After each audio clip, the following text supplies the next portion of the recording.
if it's a hobby of yours that you love and you dream of making it a full-time thing, great. Like go for it, pursue it, see for yourself. But if it's something that you can just do on the side and really enjoy and make some income and have some fun doing it, like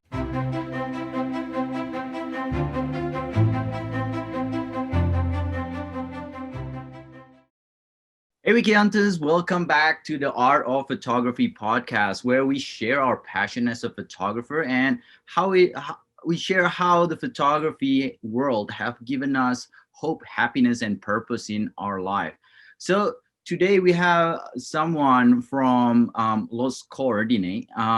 He's been everywhere, especially around here in the Rockies, and he got some amazing shot of the area itself and the mountain culture. And I'd like him to be here to talk to you more about his love for photography in the mountain, as well as more on the commercial side of things. So I'd like you to welcome Braden. How you doing, man?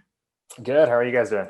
Yeah, good, Right good. on. Thanks a lot for jumping in. How's your day been? I know you just mentioned that it's been crazy with the move and everything. Yeah, it's been a couple of crazy weeks just with moving and everything, but yeah, all settled in here now. So definitely excited to sit down and chat with you about some of my experiences, I guess. So Perfect. Yeah. So, anything you can share, this podcast geared towards a lot of inspiration and just sharing your passion. So, tell me a little bit about yourself.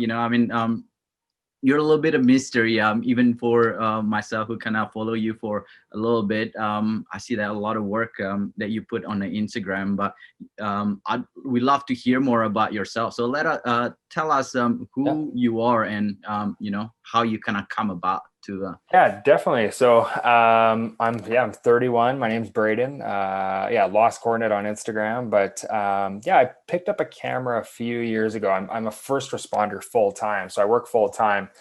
And I picked up a camera kind of as a mental outlet for me, just as something different to kind of break it up from my actual job. And what started out as just like a bit of a mental break for me from work turned into this huge thing and this huge passion. And yeah, I mean, I just started kind of like a lot of people probably do now, is just going on YouTube and watching videos on like how to become a photographer, how to, all the basics, and trying to like learn the skill. So I picked up a camera. My first camera was a Canon 70D, and I jumped right into it and just started exploring, started shooting.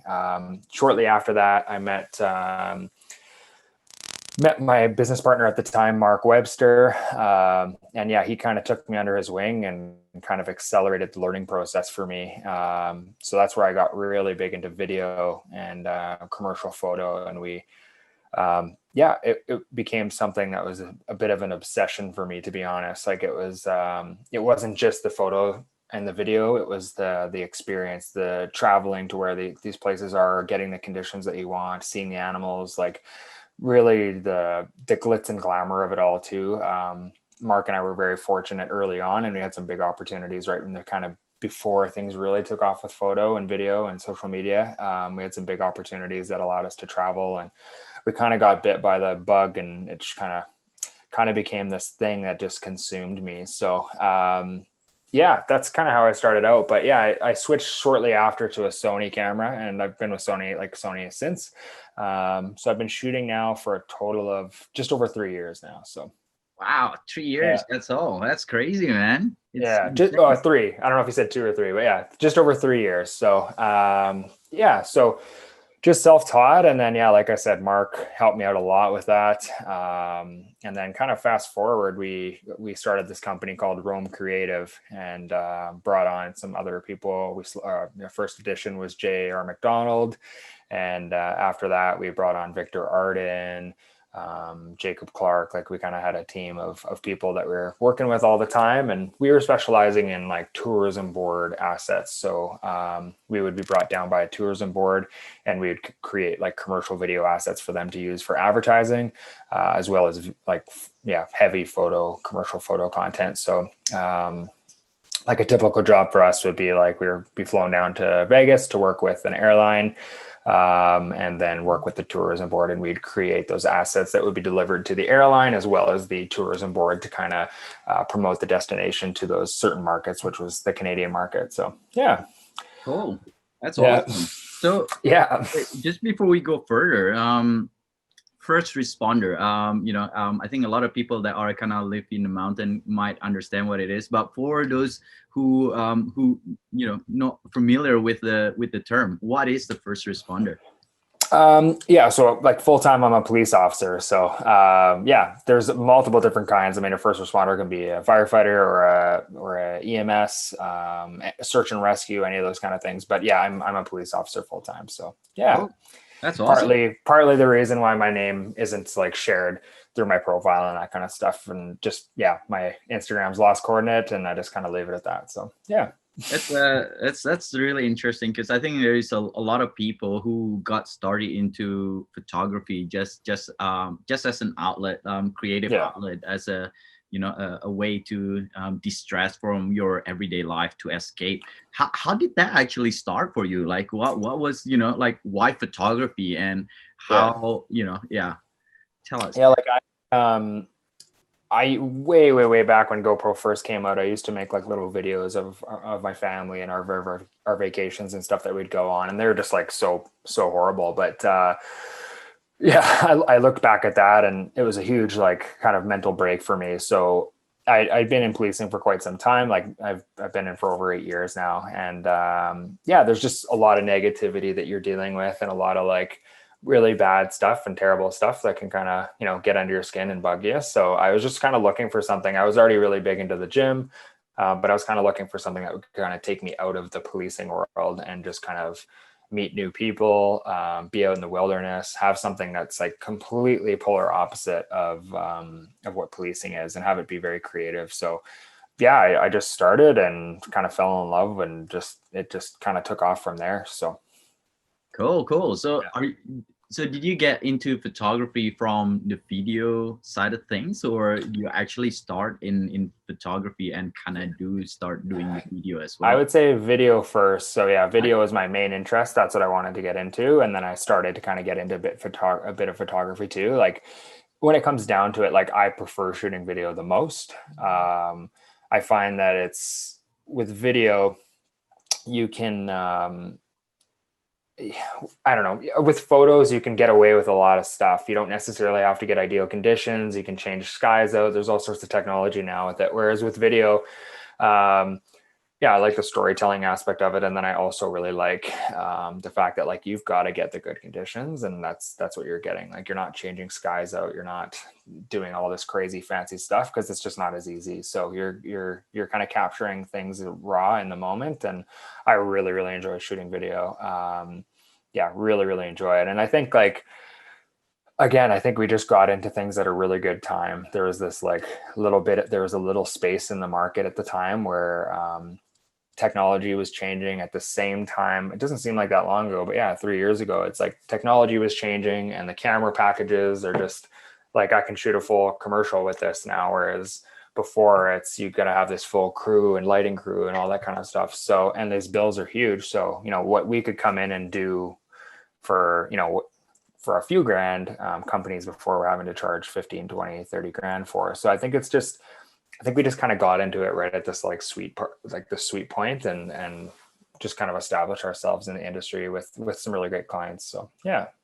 Yeah, that's I mean, like, it's crazy, isn't it, how the technology kind of changed now, with a lot of the equipment are pretty much portable now. Oh yeah. So take us through a little bit more.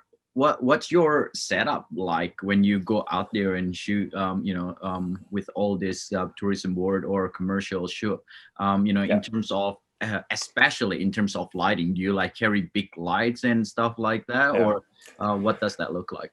It just depends on the project. So, with my personal page, I don't share a lot of my commercial video work. It's more like Instagram for me is more of a just like I post the stuff I kind of like want to post, but that's kind of gone through a transition we can talk about after from how I used to be and how it is now. But every project differs. So, say like an airline trip down to a tourism destination, we'd be in a destination for 3 or 4 days, And that project would be, around a $10,000 to $15,000 project.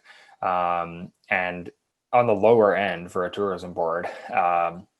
And then basically that type of project, we'd go down with just our backpacks and a gimbal. So I shoot with a Sony A7 III, 16 to 35 is what I usually shoot with for video. So I would be shooting video, Mark and Jay would be shooting the photo, or Mark and I would both be shooting the video. So it's a really small setup. And that was a big theme for a lot of these tourism boards, is they wanted to make sure that you weren't going to be intrusive to other restaurant guests. They kind of wanted to do these commercial shoots and get commercial assets without the full lighting scenarios, without the full crews, because they wanted us to kind of go in and do this stuff while the hotels were fully functional. So that was a big challenge for us always, and timing. There was a lot of really early wake ups, 4 or 5 a.m. wake ups, so that we could be shooting in a restaurant or shooting on a location before people arrived. But yeah, really small setup, like gimbal, camera, that's it. And then we'd have like the people doing photo, Jay or Mark, or I'd be doing photo and Mark would be doing video. We'd kind of swap out depending on the projects, and then we'd come home and edit them and deliver it. And that was on a smaller end. And then we've taken on some projects with some other larger tourism boards or companies that are longer period projects. They're 2 or 3 week long projects, and those are budgets in between. I know that's a question that everyone always asks, like, what do people actually get paid? But like some of the bigger projects are, $50,000 to $60,000 range. And for that, we're there for a couple weeks. And for that, we're able to bring big screens for the light to block the sun. And we're able to bring reflectors and lighting. And like, that's a full setup. So say, when I was with Rome, we did a big project for a home developer. And for that, we're bringing like sound, we're bringing proper, like everything. It's less of a run and gun setup and more of a like actual commercial shoot. But that was kind of the reason why I think we were able to get in with a lot of these big tourism boards.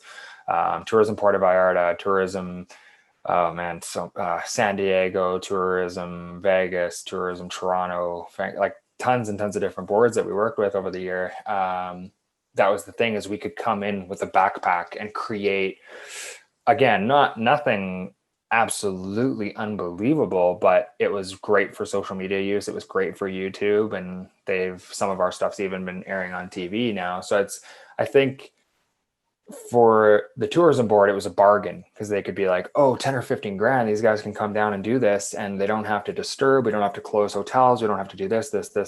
We can have this crew come down and kind of give us almost the level of like a full commercial production.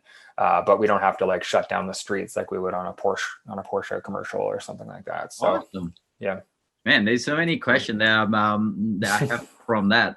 Yeah. The first thing, just try to make sure that I don't forget that later on. Yeah. Just the first thing though, with that whole technology of like, the Loom Cube, for example. Yeah. I know none of us affiliate with Loom Cube, but it's such a nice portable light that you could literally I mean, it's insane. Like it's as smaller than a GoPro, but it's just so bright and strong. And I know it's not the only brand that does it. It's getting more and more popular to have that portable setup. You use a lot of those like more portable setup, and how is that compared to the bigger setup? Does the quality actually stacks up, or I think the thing is like with gear, this is a bad industry for that, because everyone always thinks, oh, I can't shoot video until I have a gimbal. Oh, I can't shoot that until I have this. And that's the road we run into, I think. And like the thing is like I've shot like myself in Rome, we've shot full commercials for Tourism Vegas, and I'm just using them because they're like a known one. Tourism Puerto Vallarta, Tourism Sayulita, like we've shot full tourism boards with this camera and a gimbal. Like no lights. At no point I brought no lights ever with me to Vegas, no lights ever to Puerto Vallarta. Any of the tourism board jobs that we've done, I've never brought lights on those smaller end projects. So I don't know a lot about lighting, and I don't know a ton about sound and lighting design. Those that are good at it are very good at it. But I know for those specific jobs that we were going on, we didn't need it. And that was part of the reason why we kind of picked a Sony camera, was because they are notorious for good light and low light. I could push my ISO to 3000, 4000, and still come out with a really crispy like a really nice image, video wise. So I think, yeah, we never really used them. The only time we used lights or like proper sound or like the screens or those types of things, the only time we used that stuff was when we were on like a full blown, like, we've got a week to create this video for this company. That's the only time we really use that stuff. And that may have changed for the guys now, but I've never been a huge lover for video lights. And yeah, I don't know. It's amazing what you can create with less. And I'm a big, like that was always a big theme for Mark and I, was just like having as least amount of gear as possible. Like my go-to setup, this is what I've had, is I have the 16 to 35, and then I've got a 35. So yeah, that's a 16 to 35 f2.8. That's what's on my gimbal when I'm shooting any video. That's on my gimbal like 95% of the time. The other 5% of the time, it'll be an 85 1.8, and that'll be for like tighter product type related stuff when I need a little bit more lower light and I want some compression. And then for the other end, it's going to be a 35 1.8 Sony as well. And that's if like the light is so low. But like we've shot music festivals, we've shot for Tritonal and Tiesto and like all sorts of DJs and stuff like that too. And like, again, like, a 35 1.8 with your ISO at 3000 or 4000 or bouncing all around is completely fine for those types of edits. Like you can get away with a lot. So I mean, to any people listening to this, like less is always more. I mean, there's always so much gear you can pack into a bag, but I think you have to really like truly justify it and try first before. I think a lot of people just see YouTube and this is the best light, this is the best mic, but like, have you tried what you have already? And that's where I think people kind of get caught in like fast forwarding a little bit before they actually learn the gear. Like, do you really know your way around the lenses in your bag before you're buying a new one? I think that's a big thing, especially for people just starting out, because it's easy to get caught up in gear. So That's awesome. That yeah, is good advice right there. Because yeah, I mean, I myself always struggling when I need to buy a gear, because I'm on travel all the time. So the more gear, it means like the more stuff in my bag. It means the more money I need to spend to the airlines when it goes overweight. yeah, no, totally. And So I'm like that is amazing to hear. yeah, The fact that you basically just rely on natural light and what light ambient around there, yeah, and that's more than enough even for commercial shoot. And because this totally. is a big mindset, I think, for a lot of people. They go like, oh yeah, those guys must have like a whole bunch of lights and stuff like that. And Yeah. like you say, it might be different back there where the camera technology is hasn't caught up yet. But nowadays, even with an entry level a grand worth of camera, you get pretty good Totally. quality, isn't it? Especially once you kind of retire. 100. So That's that's the thing. Like the people that know what they're doing with the lights, that's great. If you have time and you're educated on the lights and you have the ability to use them, great. But like you can get, and I'm saying this out of experience, like you can get 10, 15, $20,000 jobs without lighting, without proper sound. You can do it with just a camera and a gimbal, or just a camera and a tripod. Like you don't need all this stuff. So don't get hung up on it. And I, there's more planning that goes into it. So it's like, well, we're getting up at 4 a.m. because we need that good light. Your windows of time are shorter, right? We really, when we're on these trips, we're trying our hardest to plan our days around. A lot of planning went into them. So it's like, say, Vegas, for instance, it's a desert, it's very hot and very sunny there. It's going to say, well, during the day, we're going to be shooting the indoor content, at Cirque du Soleil and those types of events. Rest in peace, Cirque du Soleil. And then during the good light, we're going to be shooting like, say, the strip or the desert or the car driving down the strip, like anything that's going to be outdoors, the fountains, that kind of stuff. So I think yeah, it's pretty cool to see what we kind of got away with without this crazy amount of gear, because that's definitely like a huge theme right now, is like showing up with so much gear and not really knowing or needing it all, I guess. So yeah. Yeah, Yeah. it's funny. It reminds me of a story where I used to work in a photography company, and they have this big massive lights, like this the one massive one.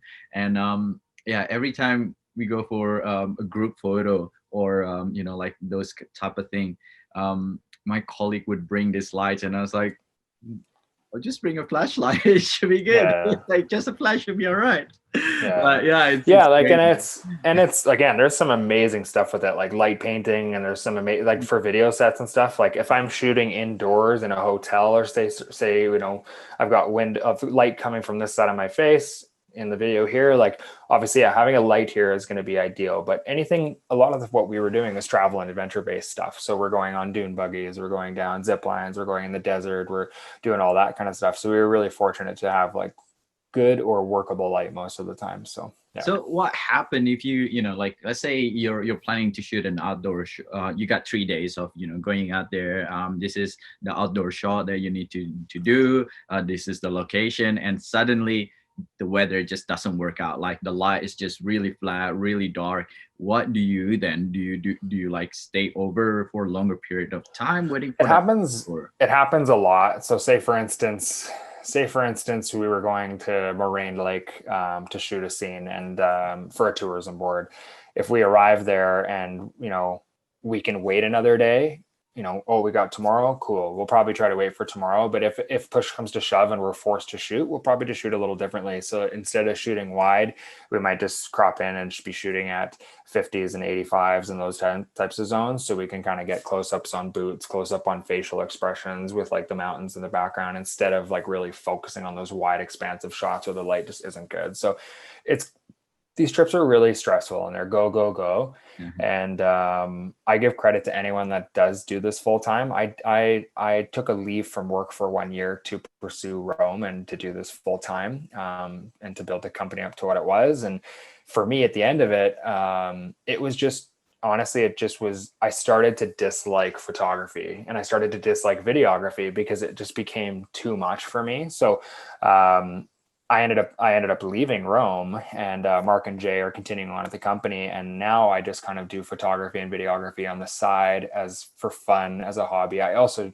still take on paid projects and do that. But the nice thing about it now is it's on my terms. Like it became, these trips were stressful, man. And the thing is like everyone around you is like, oh, you're so lucky to be on this trip. You're so lucky to be here and here and here and here and here. But the problem is you're not.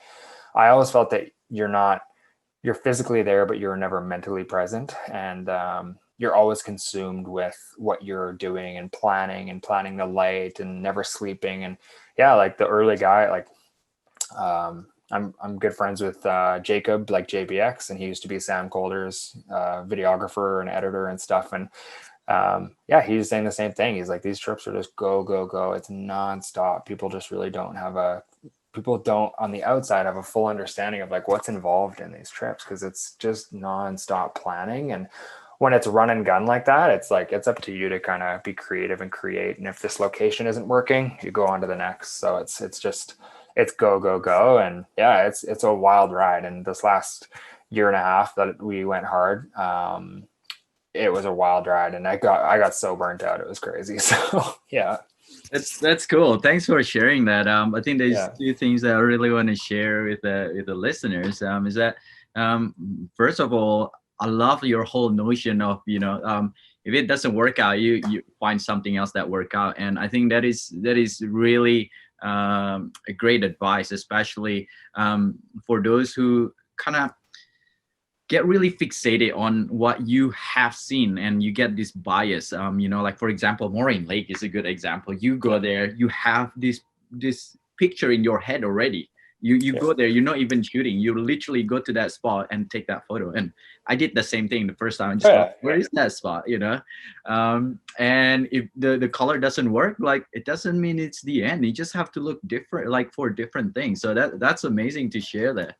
I And think I think that's why I had a hard time doing it full time, is because like I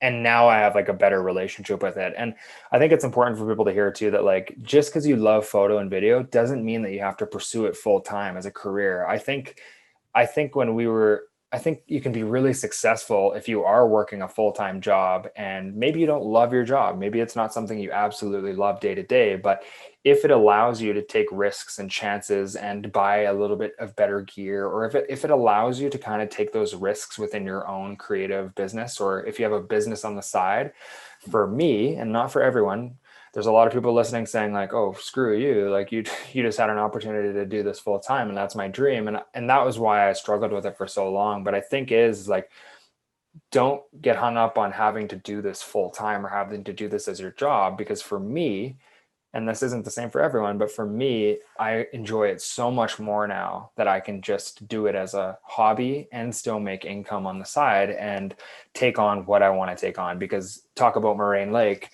I'm someone that like, if I go to Moraine Lake and it's not glass, I'm not even pulling my camera out. And I'm embarrassed to say that, but like, I'm like, I've become like the snob of like photo or video. Like I know the conditions I want, and that's okay. But the problem is when you're doing this full time or when you're doing this for an income, that's your time. You're at Moraine Lake, you drove out, you spent the gas to get out there, you got a granola bar you got to shoot out there. And whether the conditions are good or not, like you're shooting it. So it's really good to push through that. But for me, I always had a really hard time for that because I'm such a perfectionist to a fault that like I always had a really hard time. And I know that's the same for everyone, right? Everyone wants Lake Louise, as soon as the ice as soon as the ice freezes, and that perfect skate shot but it's all timing. And if you get out there and it's not the way it is, I'm happy now to just be able to be like, well, it's cool. I'm at Lake Louise. I can just enjoy it.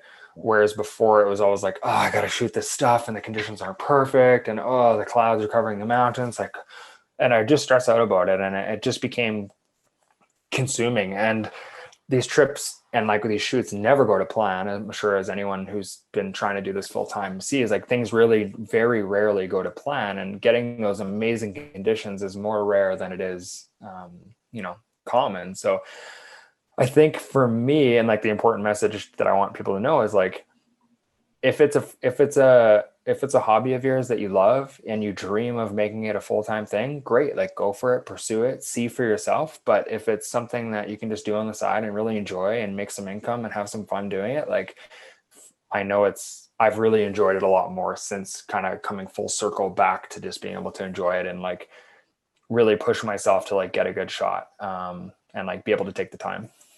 Yeah, that's So that's really interesting. I definitely can relate a lot onto that. And I guess when you talk about it that way, it sounded like you stop shooting for yourself. You start like shooting for this, I guess, this goal of being able to make it commercially, even though it doesn't really fit to what you like to shoot. Maybe that's why I kind of struggle with you. totally. But this whole notion of chasing your passion, I think it has been misinterpreted for a Yeah. lot of times. Is that just because you follow your passion doesn't mean you have to do it full time. Yeah. And the first year that I decided to want to pursue this full time, I tried a whole bunch of different things just to find out what I want to do Yeah. eventually. I tried what you did, collaborating with like resort and stuff like that, Yeah. and then like try to shoot a little bit more like a commercial shot, portraits, high fashion, you name it. And you're Yeah. right, like at the end of the day, like you I got free stay like in this like 3 grand hotel in Bali on their suite. And man, it wasn't fun at all. It was, I cannot enjoy it at all. It's just No, like, dude. oh, okay, wait, don't touch everything.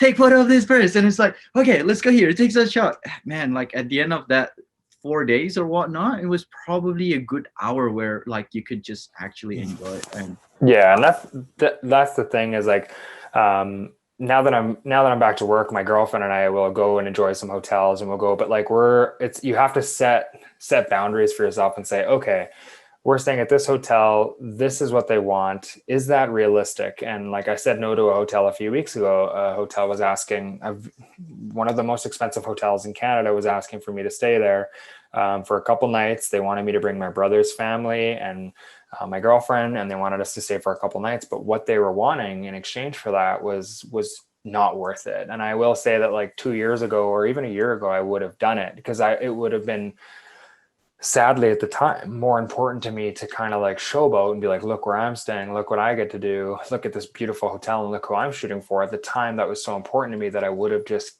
like basically like run myself into the ground to get this done. And then at the end of the weekend, how much of your time there was spent enjoying it and how much of your time there was spent stressing out about having to get the right content, and it just takes away. So I think it's all about balance. You know, if you're a new photographer out there and a brand hits you up and says, hey, we want to send you your granola bars and go out to the mountains and we're going to pay you, you know, $250 to go to the mountains, we'll calculate that. Like, what's your time worth? Is you're going to drive down there, you're going to spend gas, you're going to spend hotel, are you going out there for free, you know? And it's all relative. I think when you're first starting out, there's going to be a lot of jobs that you're going to take that are going to be free, just in exchange, and you're building your portfolio. But as you start to transition and have a bit more of an established name in the industry, I think it's really important to like hold value to yourself. And I say no to brands every week. I said no to a brand this morning because it just like wasn't worth what they're asking, and it just wasn't worth what they're wanting it for. And as the market gets more saturated, there's going to be more brands that are wanting more for less because there's people out there willing to do it. So I think it's important that people just, if you're learning, great, but just don't be taken advantage of. And I think there's a lot of those situations happening in every industry, obviously, but yeah, especially in photo and video as it's quite a emerging like popularity That's that's good to thing. So hear. I think yeah, that is very important to find that balance, and also to know the worth of it. You know, like I think the bigger the brand, you know, I'm not gonna say any names, but there's a few that like kind of just try to exploit that because they have so much popularity that oh yeah, yeah. so many people would just go, yeah, yeah, I'll do that. But you That's know, the thing. Yeah, there's a lot of brands that'll be like, "Well, you get to work with us," and it's yeah, like, "Well, okay." And totally, hey, you know what? Like, say Lamborghini says, "Hey, tomorrow let's take this car out to the mountains for the day, and we want 10 photos." Like, you know what? Like, I'll probably do it because I want to do that. yeah, But leave that up to your own decision making. For someone that doesn't give a crap about cars, well, they don't care about that, and that's not worth it to them. But maybe a day at the spa is worth it to them. So it's all relative. I think a big thing too is just um, I went through full circle with this. Like I got Instagram, things kind of blew up, like grew quickly for me.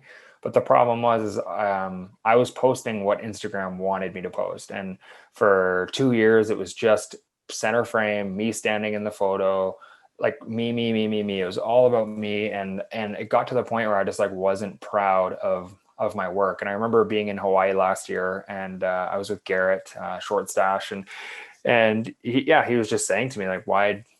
He's like, I'm surprised you're even taking a picture. And I was like, why? He's like, well, you're not standing in the frame. Like, I'm surprised you even have your camera out. Like, you're not in the picture. And I'm just like, and it was at that point, who's someone who's a good friend and someone who I like really respect as a creator and a true creative, a pioneer in the industry. Like, I was so ashamed of like my work over the last like year and a half or 2 years that I had been just doing that, because it was basically like get to Marine Lake, stand in the shot, get to Lake Louise, stand in the shot, power stance, powers. Like it was, I look back at it now and I'm just like, oh my God, there's like no creativity whatsoever in it. And I, around Christmas last year, that's when I kind of changed my feed up and I started like posting more photos that I was like proud of, and like actual like taking time and pride in my work, and like going out and like waiting for the right conditions and going out and really like pursuing shots that I'm proud of, and not just posting like what social media wanted me to post. And that's a message I get all the time from people is, hey, how do I grow on social media? And like, it's a, it's like the lottery. No one really knows what works, what doesn't work. There'll be little waves of stuff. Right now it's reels. So people are posting themselves running along a lake over and over and over again, and they're getting followers, but it's, and great. Like if that works, great. But I definitely played that game when the, social media was really wanting center frame subject, shallow depth of field, the most basic framing ever, but that's just me on repeat. And I just like look back at that, like not very proud of like my work. And over the last like 6 months, I'm way more proud of my work than I was this time last year, because I'm actually like posting stuff that I'm proud of and taking the time to like post things and have the respect of photographers and have the respect of creatives, not just Instagram. And I think a big thing to highlight where I'm going with this is I've been having more brands reach out to me now that I'm doing what I like doing and I'm posting less of me. I've been having more brands reach out to do partnerships than I ever did when I was posting photos of me center frame in every image. So now that I've stepped away from what Instagram likes, I'm getting more work off of the app. My engagement's slightly down, but like I'm getting more work off of the app. So it's like, I don't know. I think it's really important to just yeah, do what you like, take shots of what you like. If you're not into portraits, but that's what's popular right now, don't go shoot portraits. Like if you're not into landscapes and you really like shooting portraits, don't go shoot landscapes just because Instagram wants you to. Go shoot what you want to shoot. If that's cats at the Humane Society, great. Like whatever it is that makes you stoked. And just the big thing and the key to success is just do it differently. Do something that hasn't been done before, or do something differently. And I think that's what's probably the goal for a lot of people to set themselves apart. So Awesome, man. yeah.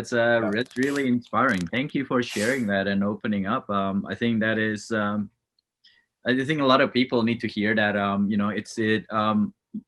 At the end of the day, you can be successful at anything you put your mind into it, but what cost it comes down to, right? Like you say, growing in Instagram, you're gonna need to be able to feed those people what they want to see. So if that's what you want, then yeah, go for it. But if not, then you're gonna burn out. And the fact that you share that, you looking back, you're just not proud of it, and then you feel like it's not worth, doing that anymore. I think that's a really good inspiration for for people out there who try to just shoot things just to satisfy other people. So that is a great inspiration. Yeah. Thank you for And I sharing like that. it got to like a very unhealthy point for me. Like I was someone growing up that never had social media. I got it 3 years ago. Things blew up, and then things started to change for me. And I'm not saying this to brag, but it was a whole other world that got unlocked to me. At first, it was like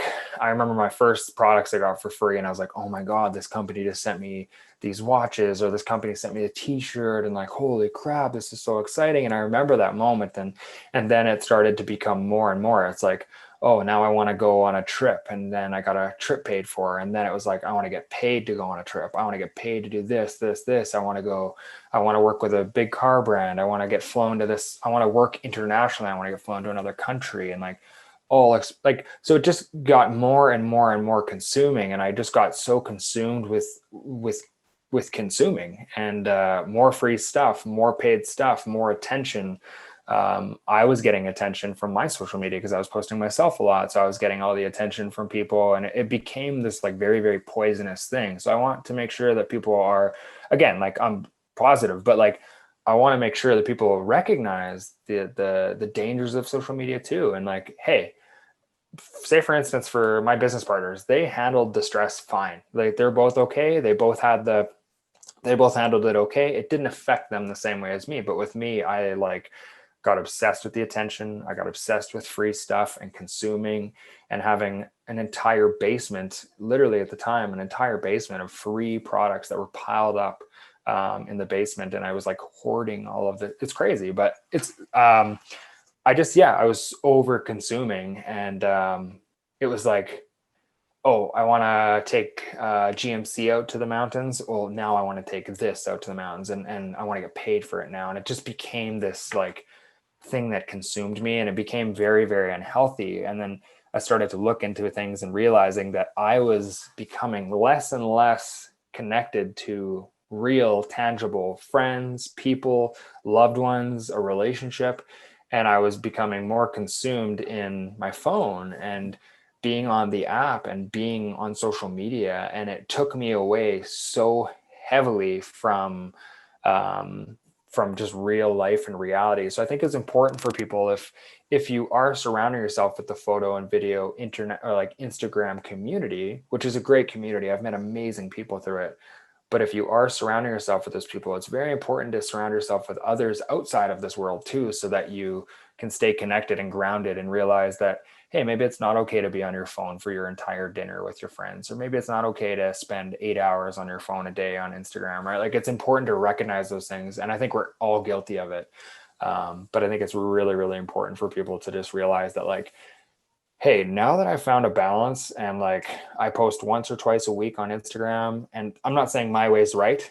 There's people that can post every day and are completely balanced and leveled off with it. Totally cool. But for me, I had to set rules. I had to set like limitations for myself and just say, I'm going to post when I feel like it, once or twice. I'm going to go on the app for 30 minutes a day and I'm just going to limit it to that, because you start to become consumed on what everyone else is doing. And that's what was consuming me was, oh, they're in that hotel. God, I don't have that job. I got to do it. And you start to compare your work. You start to compare your life. You start to compare, you start to daydream about like other people's lives and, oh, they look so cool. And they're having so much fun. Look, they're staying at this hotel and this tourism board and this job. So you start to get this skewed look of reality when realizing that, at the end of the day, like take away Instagram tomorrow, if it got deleted, like what are you left with? And I think it's really important for people to ask themselves that question is like, have you lost touch with loved ones in your life that aren't involved in social media? Have you lost touch with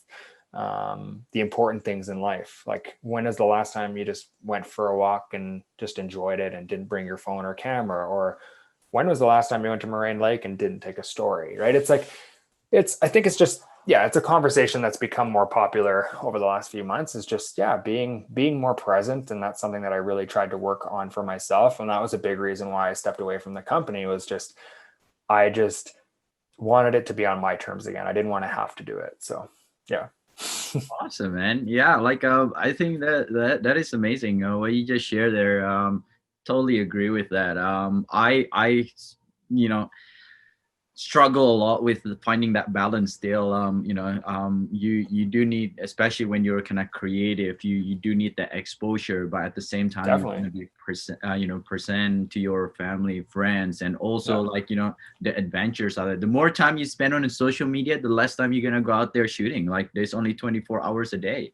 So The problem is with it too is that the more time you spend on the app, the more you're rewarded, and that's the problem, right? It's like a slot machine. You keep putting $20 bills in the slot machine, you're losing, you're losing, you're losing, but one of the times you're going to win.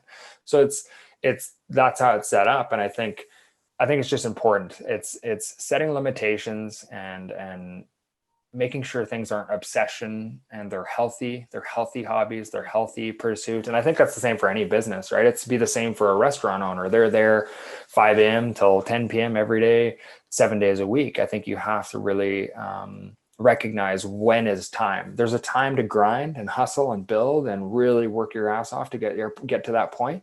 But then there's also a time to just kind of unwind. So I think it's been an amazing wild couple years for me, but I'm happy that I've found a balance in it now. And I hope others can too, from maybe listening to this or from just learning their own lessons. Right. So, that's yeah, awesome. Yeah, no, for sure. I think the biggest thing that I find, the most important thing that I find in life is to be true to yourself and just big you time. know Yeah. do the things that you like, isn't it? Do you agree with that? Like, Definitely, definitely. And like it got to a point and I turned into a person that I wasn't super stoked on. And looking back, I was like, I don't like how I was back then. I don't like what was important to me. I don't like how like obsessed I got with this app and how I treated people. Like I wasn't happy with what it kind of turned into. And it was a big wake up call for me to just say like, hey, like, is this how I want to be? Is this how I want to act? Is this what I want to be important to me in life? And at the end of the day, like, is this what's really the most important to me in my life? So I again, like, photography is amazing. I absolutely love it. And now I have so much fun getting out with my girlfriend, getting out with my friends and my family and like shooting. And like, I'm still involved in social media. It's just on different terms. And I enjoy it so much more now. And like, like not having to do something is definitely is a nice thing. It's like not having that stress of like, I've got to shoot this backpack and I've got this little time window to do it. But again, I don't want this at all to be discouraging to people that are pursuing this as a full-time career or are pursuing this as something. Like, it is a super exciting job. It's got a ton of freedom. I've got friends that absolutely love doing it full time and it's their dream and they're literally loving it and they're very successful. And yeah, you can make a lot of great money and be smart with it. And And yeah, I've got friends that absolutely love it. So if it's your dream and it's your something that you want to pursue, like absolutely go for it. Just make sure with anything, anything in regulate yourself and make sure that you're holding yourself accountable to that time off and the reality time. Because at the end of the day, Instagram is this artificial world that we put ourselves in. And yeah, just make sure you disconnect from that sometimes, I think is important. So, Cool. yeah. So coming to an hour mark, I have one more question for you. Yeah. For I think at the end of the day, it's really important to make sure that you are okay.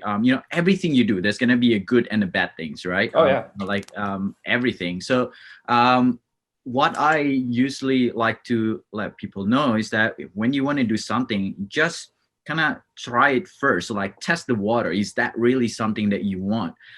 So going into that, for those listeners who kind of like want to do like commercial photography or whatnot, but I'm not sure if you can live with all this stress and pressure. What is the best way for them to kind of start and kind of just try it out for a little bit to make sure that it is something they want to do in the longer term, in a in a Yeah. more capacity and more time commitment, I suppose. Yeah, and this is a question I get asked all the time. So, say for instance, I work at Subway. I don't love my job. It's just money. It just pays my bills. I work there Monday to Friday, and now all of a sudden, I get a job to shoot for a watch, and that watch company pays me $500. I only get paid $1,000 every couple weeks from Subway. So now I'm like, oh my God, like I could do this full time. Like, but the big question to ask is what's your next client? What's your next client? What's your next client? Right. And that's the thing is like you can have months that are great and then you can have months that are droughts. So I think the best way for people is, and whether they're students graduating from film school or whether they're is like dabble in it. And the thing is realize that that person that works at, I'm just saying this as an example, that Subway employee, they take that $500 and I can probably assure you that they're probably not going to claim it on taxes. They're probably not going to put it through an accountant and pay the 35% and the 11%. Like they're not going to be doing all that stuff. They're going to put that $500 boom right in their account and go spend it. And now it's like, it's so easy. But the thing is when you're running the business, there's a lot more to it. You're not just a photographer. Most of my days when I'm working, doing photo full time or video full time, most of my days, like I sat down today to edit. Well, I've just been replying to emails on repeat all day long. And like, that's the day is like, I haven't even been able to touch the photos yet because I'm editing, or I'm like replying to emails, phone meetings, planning other shoots, those types of things. So I think it's important to kind of grow it to the point where you can't work anymore. Like I cannot do both jobs anymore. And that's the thing that I think people are really quick to jump the gun and do this full time because maybe they have one or two successful little jobs and they're like, I can do it. The thing is what I used to do is I'd work my full-time job all day long. And then Mark would come over at like 7 p.m. We'd eat dinner and we would just crush out work till 12, 11, 1 in the morning. And then I'd be back up for work at 7 a.m. again the next day. And like, that's what it took. It took that for a good 6, 7, 8 months of solid work like that. And it cost me, the relationship I was in and all sorts of other relationships and friendships and stuff. But we dove into it like that. And I think say for our Subway example, now, okay, I'm getting more photo jobs. I'm actually doing a business. I've got, I'm running my accounting. I'm doing my invoicing. I'm putting away money that I'm supposed to be for taxes. Like I'm doing everything the way I'm supposed to be doing. I fully understand what's involved. Now it's like, hey, Subway, I want to go down to part-time. Now you only work 3 days a week. Now you can do your photo and stuff. And everyone always says like, oh, I only got 2 jobs, but if I had full time, I could pitch all these other brands. But they don't realize that once you go full time, your time spent accounting, your time spent invoicing, replying to emails, whatever it is, all these unexpected things. It's not like you have all this extra time to. So if you're in a job right now and you're full-time working or part-time, that's the best case scenario for starting in photo and video is keep that job because that job's going to allow you to maybe buy the lens that you need, or maybe that's going to allow you to buy the gimbal that you'd really like, or maybe that's going to allow you to take a few days off work to go out and do a really good job of that company that reached out because you are getting paid from your other job. So I think you're able to take a lot more risks, which are rewarded, and when you are working full time. And then when it gets to that point where you can't balance both anymore, then that's when you really know. And that doesn't come in a month or two. That comes in a full year or 6 months of really grinding and fully understanding and legitimately running the business, not just taking the cash and putting in your account, because everyone loves that. Right? Like, when you're actually invoicing and realize that $1,000 quickly turns into $500 after you've done all the taxes and business tax and all that stuff on it, like that's when you really have a full understanding, I think, of the business. And then you can say, oh, you know what, I'm going to keep this as a passive income, or I'm going to pursue this full time. So I think whatever that road is for whoever that is, and it's also okay to work a job that you don't love, but have a passion that you do absolutely love, and that's your joy and that's your excitement. Again, we live in a world where it's COVID-19, things are uncertain. So having a job and having that security is nice. Maybe you don't absolutely love your job at Subway, but if, photo and video are giving you some additional experiences and some extra income on the side, great. Like, I think I don't know, hopefully that made sense, but Yeah, no, that's great. Yeah, I think that's a really really good way to try it out. For me, I kind of jump in straight away. For the main reason was that I was getting I was going to the end of that threshold of age where I can come here to Canada as a working holiday visa. So that kind of pushed me right in. But at the same time, I still had the ability to pick and choose what I want to do because I had that savings that I put together. So I think that is a great advice to for the listeners out there to listen. For those of you who think that you want to do this full time, because just like you said, it's not just go out there, go to the places and taking photos. It's so much more than that. Definitely, so that's great that you open that up, or end with that, I suppose, because like really think about it. It's not just, I think the mere fact as well, when you I just want to mention this, when you charge a tourism board or your clients or whatever, the things that you don't think about, they might look at it and it's like, wow, that's a lot of money. But the things that you don't think about it is that, first, like, there is insurance, you don't have vacation days, you don't have sick days. So all of that take into account. Like, Wallace, if you work for somebody else take care of all that. So, if you just think about that for a little bit and let that totally, in. Yeah. So and I think I know you got to wrap it up here, but I think like another question that comes up all the time is budgets and how do I budget with a company? My advice to people is always just try to get it out of the client first. So when they're like, hey, what would it cost for this? I always really try to say like, hey, what's a budget that you're comfortable working within? And then that can go either way. But like I said, I think that's really important, because that's a common question that comes up is, oh, what do I charge? A company wants 10 photos in Banff. Well, like, what do I charge? Or a company wants 10 photos in Edmonton. The thing is try to get that budget out of them to say, hey, you know what, we're really flexible with COVID going on right now. I know, it's a lot harder for brands and stuff. So what is a budget that you would be comfortable working within? And I can try to work within that budget. I think that's kind of the best way.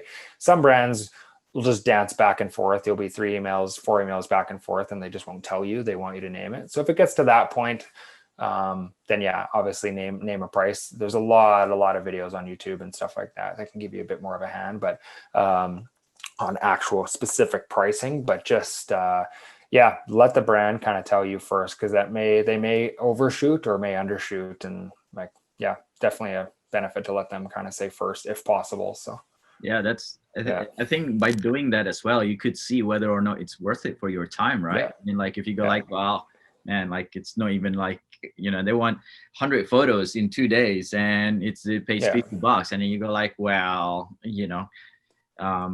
at the end of the day, it has to support you somehow. If it doesn't support your portfolio, then financially, it definitely not going to support you. So Definitely. And I think there's always ways to scale things. So a brand can come to you and say, hey, we got $5,000 for this project or $1,000 for this project. That's all we have, unfortunately. But you remember that, like, you're not just a photographer or videographer, like, you're a creator, you're a business owner, you're the creative. So, oh, hey, that's super cool to hear that thanks so much for sharing your budget of $1,000 for us for your brand. I would really like to take your company up snowshoeing up this mountain, and then we'd pull the granola bar out of the backpack.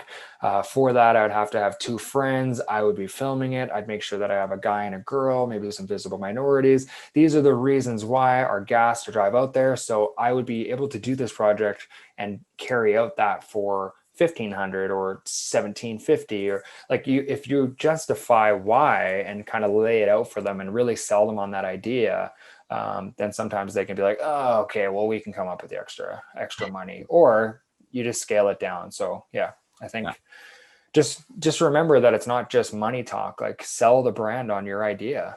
There's been lots of times where a brand comes with me with a smaller budget and I sell them on a bigger idea, and they spend $3,000-4,000 more than they were ever planning on it, because you wow them with an idea. So just don't forget that it's more than just money. It's selling them on an idea. And yeah, so awesome. Well, thanks a lot, man. That was a lot of fun. I learned a lot, and I think just the whole inspiration and the whole story behind your full circle. I think finding that balance from making it out there and then making it happen and get to where it is, and then kind of like actually going back and taking a back seat a little bit. That's definitely a big thing that a lot of people might not have see or listen before. It's so easy to see, oh man, like he's in Vegas now, oh he's in Los Angeles. It's like you just don't know how, you gotta see the behind the scene, and that's great that you share that. So for the listeners who kind of want to learn more about you and want to find out or even follow your work, where can they find you? What's the best way for them to find you? Yeah, right now I don't have my own website right now. I'm kind of slowly working on that. But yeah, you can just go to Instagram and type in Lost Coordinate. So yeah, just Instagram Lost Coordinate, and feel free to send me a message. I'd love to, if you're listening, I'd love to check out your work. So come say hey. And like I said, it's a great little community. So come say hey, and I'd love to check out your work. And that's probably the best place to check it out. So perfect. Yeah. So awesome. I'll make sure that the link is on the description. So Sounds good. literally just just click on that. But Perfect.